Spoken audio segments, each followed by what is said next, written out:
Hello, everyone. Titanic Sinclair here, and I'm dressed like a cowboy, but I live in Texas, so it's justifiable, or at least I tell myself that.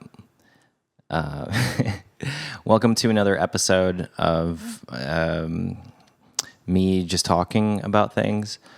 Did you just watch an ad? Because you probably watched an ad. What did you learn from that ad? What were they selling you? Maybe they were selling you a web service or some sort of product. How do you feel about that? And now that you're seeing me, how do you feel about seeing me after seeing that advertisement? Sorry I have to put ads up. I know it's annoying, but it's a good way to keep this channel going. And it's one of those things. I feel like we're kind of like used to ads, or I'm certainly used to ads. And I don't use ad blockers or anything like that because I'm intrigued by the advertising. It's very, it's insightful to see how they market things to people. And it's weird watching all of the Super Bowl advertisements because that's kind of the thing. Growing up, it was always like the people I was around, at least, you would hear a lot of people saying, well, I'm just watching the Super Bowl because of the ads, which that's as American as it gets. And now I kind of get it, though. And a lot of the commentary, I would say I probably heard more and saw more people talking about the advertising. But it's it's a fun week. We're celebrating here in Texas, another year around the planet. 34 years old, and wow, pretty interesting. 33 for some reason was not that significant or weird to me, or at least I didn't feel that way. If there are any 33-year-olds out there, congratulations. It was a strange year for me. That was my 2020. I spent 2020 as a 33-year-old human being, and it was, there's some interesting it's the year I started reading the Bible, actually reading it. I had done like Bible studies and throughout high school, and I guess you would say grew up like Catholic. And it wasn't until 33, and I think it was because when Jesus was crucified, he was 33 years old, and I was like, that must have been interesting, and I wonder what he had to say. And for the first time in my life, at least, I actually read I read the Bible, and it was very thought-provoking. I learned a lot, and I think it would benefit people to. I would always criticize it, I guess you would say as like a young lad, I was one of those like self-proclaimed atheists, as if I knew anything about the universe and infinity. And it just, at that time, it made sense to me.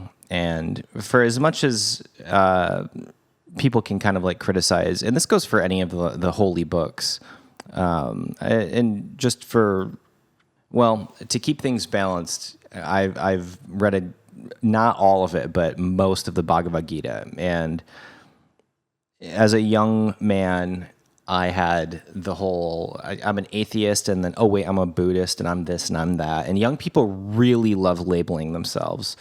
Now, as a 34-year-old man, I can say, if there's something I've learned, certainly over the past decade, 20 years ago I was 14, and that was probably around the time I started to have thoughts about mortality and the universe and all these things, and you really want to make a statement. You want to. I wanted to have something profound to say about myself, and fast forward 20 years, and I still have no idea. And I will say, there's a reason those words have lasted this long. And still, 2021, and you'll read something, in my experience at least, New Testament, you read something and you're like, oh, wow, that is highly relevant to the world right now, which is, I think, why it's existed this long. Anyway, take it with a grain of salt. It was really helpful for me, and regardless of your belief system, I'm not saying go read the Bible or follow Jesus or anything like that, but I would just say, until you talk to the aliens and they say, hey, here's what the universe is all about, it seems a little big-headed to claim that you know what's going on. Because I certainly don't, and I've at least ventured to the edge of reality and psychedelic mind expansion, and all of it was very spiritual. It just brought me closer to believing in God. What a way to start this episode. Oy vey. Well, okay. Next topic. I've received a significant amount of questions about like gear. This is kind of like nerdy. So if you're not interested in this at all, I would say bear with me here. I apologize. But for the gear people who are interested, actually, no. For people who are not intrigued by gear, there's something worthwhile to maybe get from this. So this camera right here is a Blackmagic pocket cinema camera, the first one that they made. And in the last video, I talked about how, it's a $500 camera and yada, yada, yada. That $500 camera was very instrumental in my life. I probably made 600 or 700 videos with that thing, and hundreds and hundreds of millions of views from this tiny device, which is why I fell in love with it. I was shooting a documentary.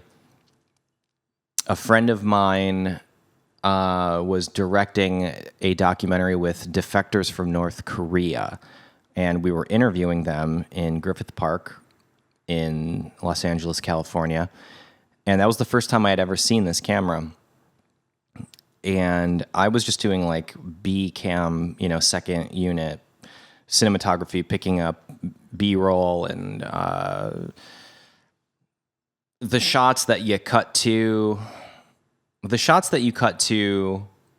like, boom.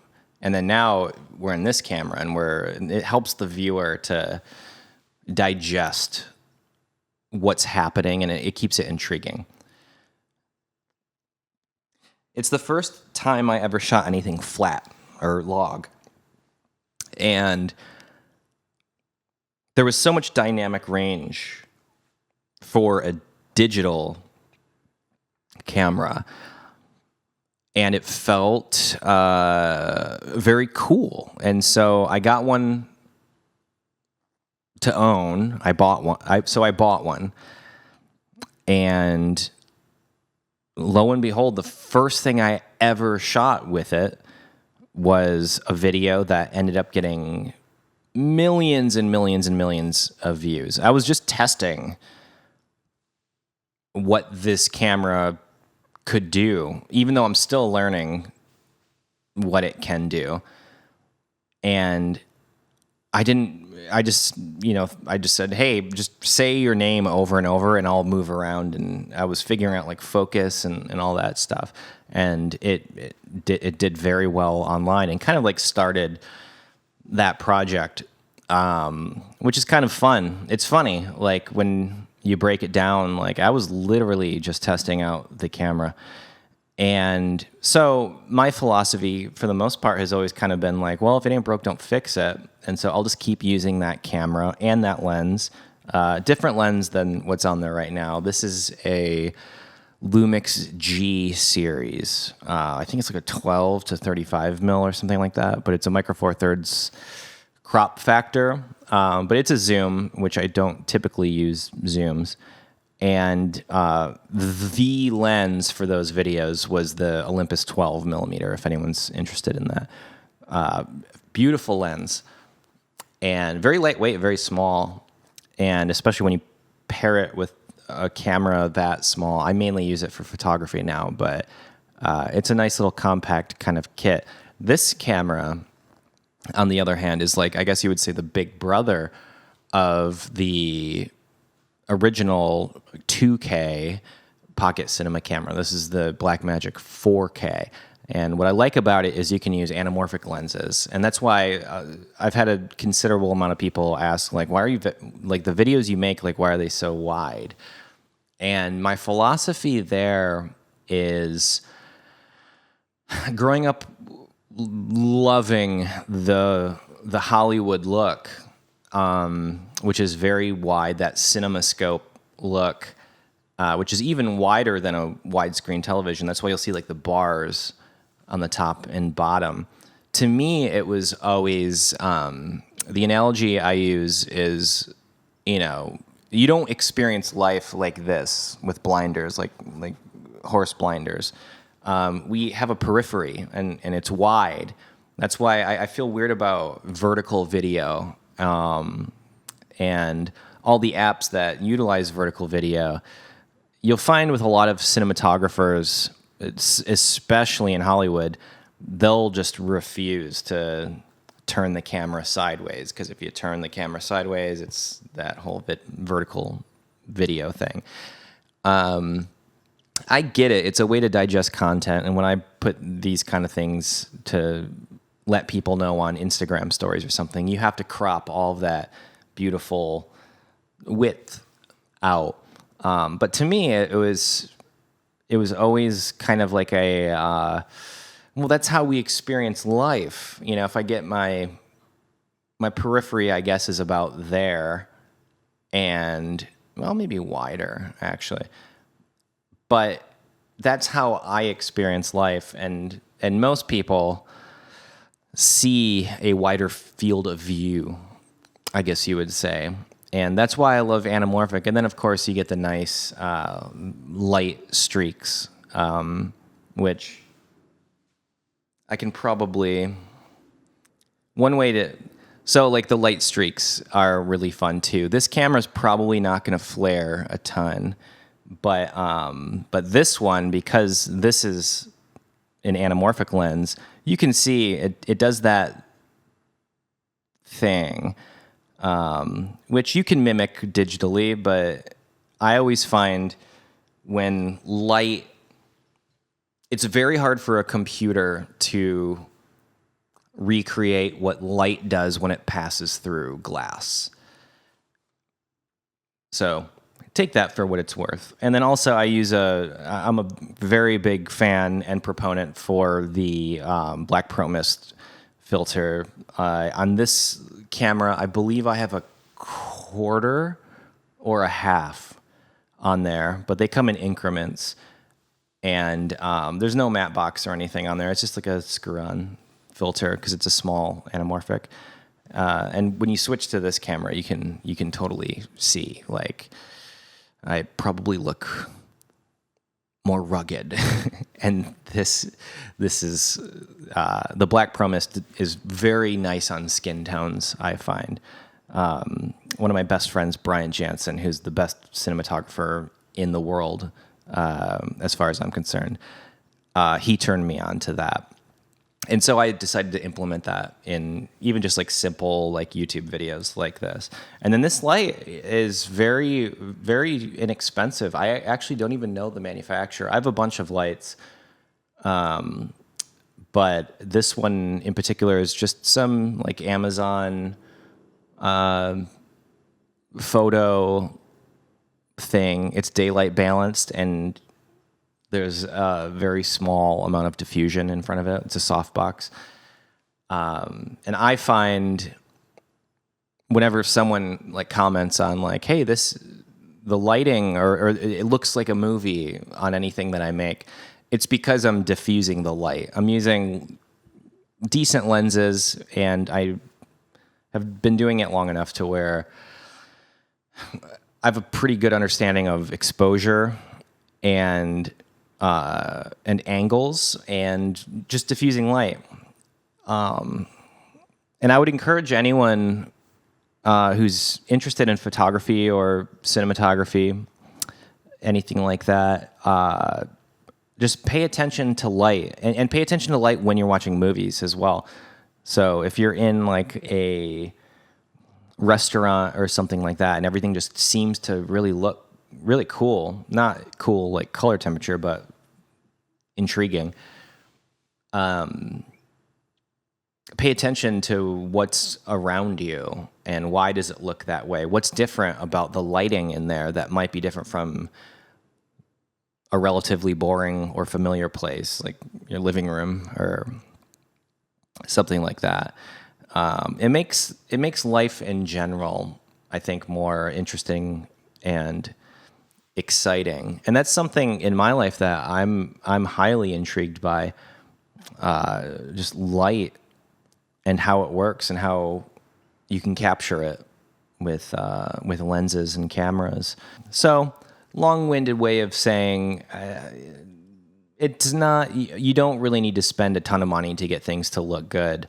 You know, this camera is maybe 8 years old or something like that. Someone's probably going to correct me on that in the comments, but it's old and still looks fantastic. So I would say don't try. You're probably going to, or at least I am always caught up in, oh, I need this piece of gear, I need that piece of gear, and that'll make my videos better. But really, light is the most important thing. And next to story, you know, what's being said, what story are you telling? And that was very harder than I thought, actually. You know, starting a YouTube channel years ago, when I re-entered the YouTube atmosphere, re-entered for the first time, I was just really in a bad place in my life for multiple reasons, but I was just really in a dark spot that hopefully no one has to experience. And, you know, you meet someone who's all fired up and excited about the stuff that you've done in the past and kind of like reignites you in a way, like, and that was certainly the case at that time. I guess you'd say maybe 2015, 2016. I was just,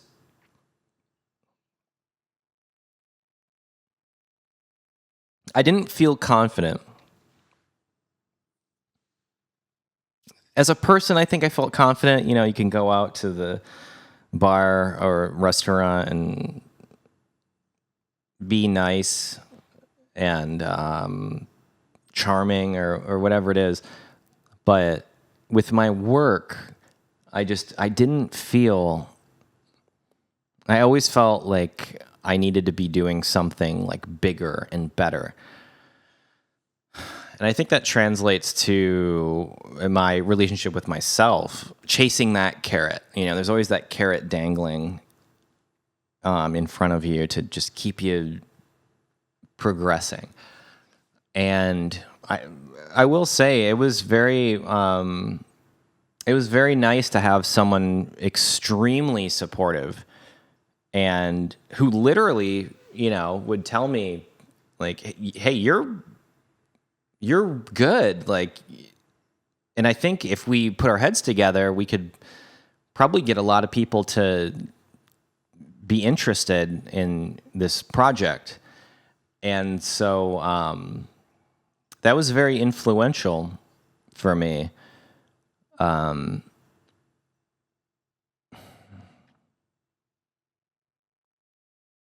lo and behold, people were interested. And there was a definite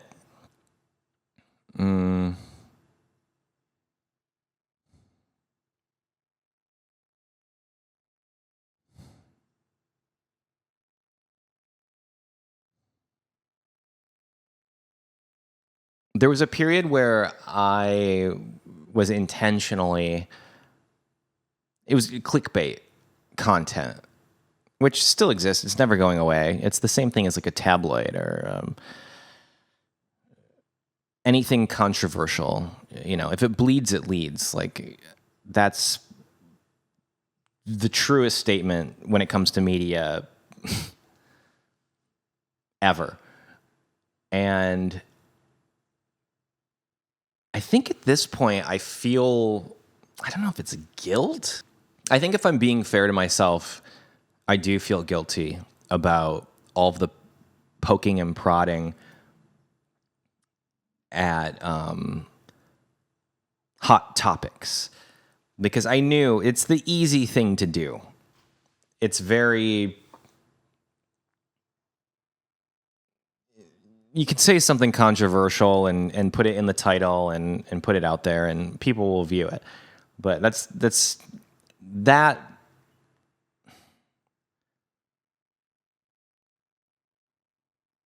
that clickbait lifestyle, it always reminds me of like, whenever I was doing it and I was engaged in it, I always felt like I was an addict in a weird way of like, I was hooked up to this like morphine drip of like, I got to keep pressing the button because it makes me feel good about myself, even though it's probably not good for me and certainly not good for the brain and the soul. But it was paying off monetarily for sure. And if I just keep being a jerk, basically, I'm getting rewarded for that. And very quickly I learned, I can just be a jerk, get rewarded for it, and it leads to views or whatever. And the way the media works, or seems to work, is, and correct me if I'm wrong, but it seems like jerks are rewarded because Google doesn't care if you like or hate the thing that you're watching. They just want to be able to run an ad in front of it and get more people like on their platform to drive them away from Facebook or whatever it is. There's been a lot of like speculation, more so like years ago.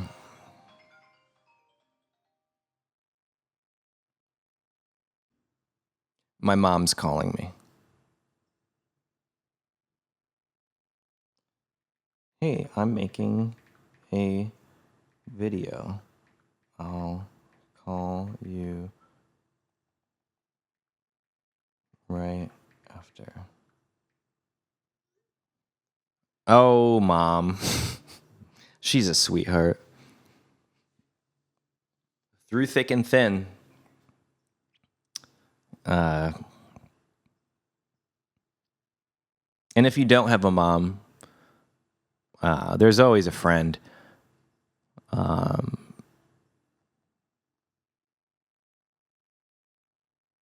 People having trouble making friends. It's a tricky one. I know people always say just be yourself, but I don't know. If you're yourself long enough, there might be thousands of people for some reason who don't click with you, but once you find the people who click with you, like, they're going to be there for your entire life. Anyway, I'll probably cut this out, but pardon the interruption. But in general, all I'm saying is, wow, I love you, Mom. Thank you for remembering it was my birthday. But in the last episode, I kind of talked about like being at a fashion show in Paris and just kind of thinking like, what am I doing here? How wild is this? And I've had a significant amount of experiences, moments in my life where I thought that. Without saying too much, and I know it seems like clickbaity, I just don't want to throw anyone under the bus, and I don't want to like call people out. All I'm going to say is people are into some really wild stuff. And on all levels. And being a casual observer, or at least I thought I was a casual observer, and everyone just assumed because I dressed weird online, and which is look at me, but because I dressed a certain way, I was like down for whatever craziness they wanted to get into. And it really sucks people in because there's that thing. It's like, if you're in high school and you want to be accepted, or at least fit in, maybe you don't want to be one of the jocks, but you at least don't want them to like beat you up.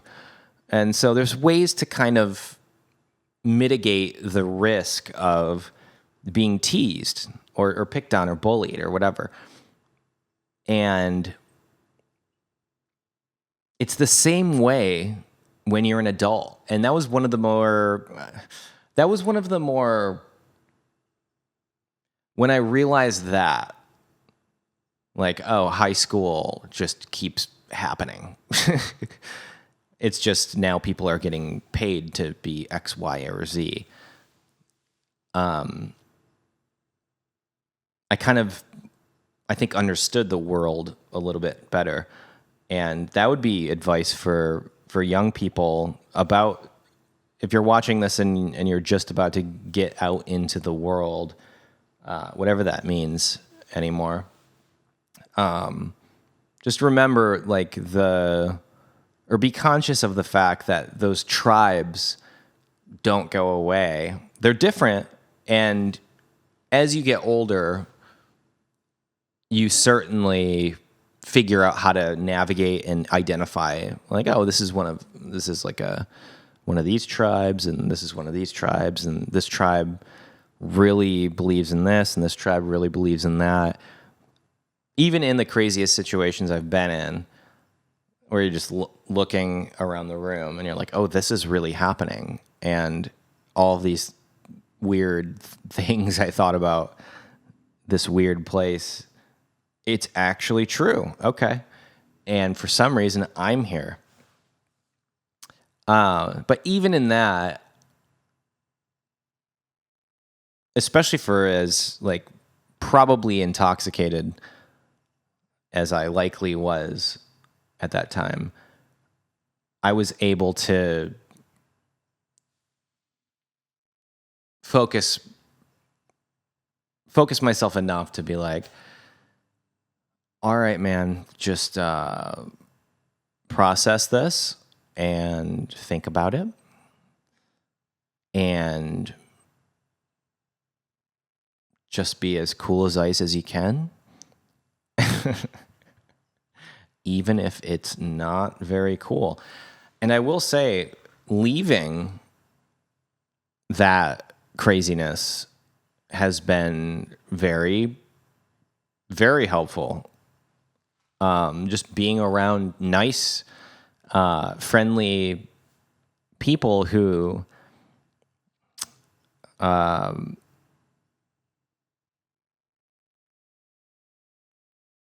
remind me of what it's like to be home. And that's something in Texas for sure that I felt. Very comfortable, very welcoming. And I get it, like all the people, like, don't bring California to Texas. I left California for a reason, and you know exactly why. Something I experienced today, actually, where just the importance, I guess the right way of saying it is like the importance of just keeping in touch with people that you care about. I was really bad about that for a long time. I missed out on a lot of things that, if there's any regrets in my life, it would definitely be not being there when I should have been. And I think that can be boiled down to every day.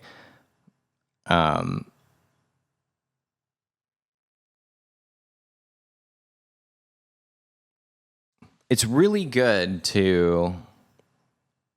One of my favorite things to do is to go on my phone in my messages and just scroll down and keep scrolling and scrolling and scrolling, and then just almost like throwing a dart at a map and find someone that I haven't talked to in maybe years and just send them a message and say, hey,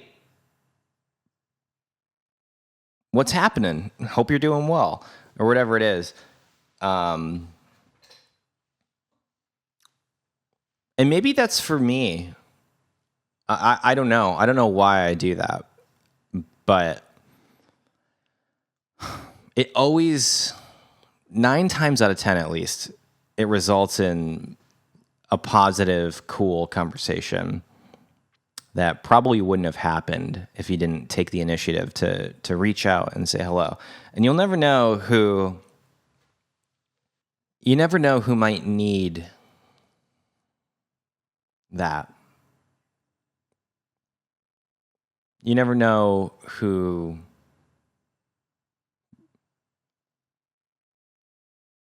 is feeling lonely or is feeling down in whatever way. And even if it's just a text or a phone call or a message, I would encourage you to go out of your way to say hello to someone who has been meaningful in your life. Maybe not today, but maybe over the weekend, or because it does feel nice, especially when it's out of the blue, for no reason too.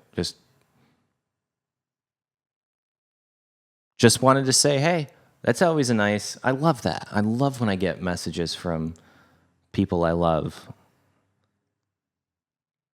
Like, hey, I got one today.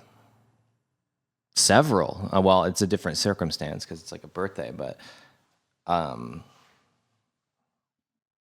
it's a good thing to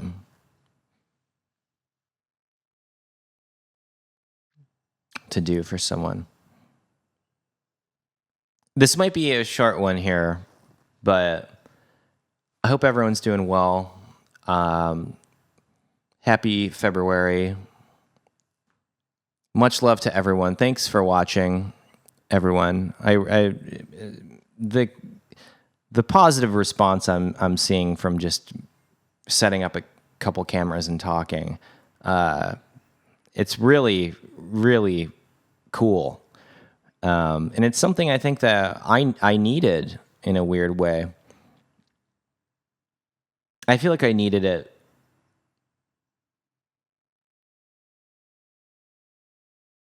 Yeah, it's nice. So thank you. And if you want to support this channel and these videos, it's super helpful to subscribe. Titanic Sinclair on all the stuff, Spotify and all that. And I have sweatshirts and shirts and things. And that's a huge help for